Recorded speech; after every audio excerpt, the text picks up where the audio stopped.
ఇంకొక మాట ఏమంటాడు, నేనట మా అయ్య పేరు చెప్పుకొని బతుకుతున్నా అంట. అవు మా అయ్య గొప్పోడు, మా అయ్య తెలంగాణ తెచ్చిన మొగోడు మునగాడు, బరాబర్ చెప్పుకుంటా.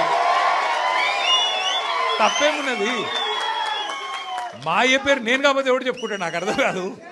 మా అయ్య మొగోడు మునగాడు తెలంగాణ తెచ్చినోడు, బరాబర్ చెప్తా.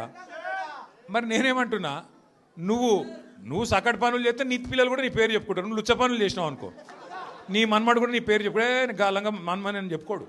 మంచి పనులు చేయి, నీ పేరు కూడా చెప్పుకుంటారు. నీలాగా దొంగలకు సద్దులు కట్టుడు, బ్యాగులు మోసుడు, వాళ్ళ సంకల్ నాకుడు, ఢిల్లీకి పేమెంట్ కోటాలో పైసలు చంచుడు, గవి మాతో కావు. కొట్లాడతాం, మొగాళ్ళలాగా కొట్లాడతాం, మునగాళ్ళలాగానే బతుకుతాం, తెలంగాణ పౌరుషంతో బతుకుతాం. నీలాగా బతుకం, ఢిల్లీకి గులాములక్క మాత్రం బతుకం. ఢిల్లీకి సంచులు మోసుకుంటా, ఢిల్లీలో పోయి బీజేపీలతో రాసుకొని పోసుకొని తిరుక్కుంటా, జడ్జీల కాళ్ళు పట్టుకుంటా, అయ్యో నన్ను కేసుల లోపల నుక్కకుర్రి అని చెప్పి డైవులు కొట్టుకుంటా, గా బతుకు అవసరం లేదు. బతికిన నాళ్ళు దర్జాగా బతుకుతాం, చచ్చినప్పుడు కూడా రాయలుగా చచ్చిపోతాం. అంతేగాని ఇట్లా చిల్లర పనులు చేయం.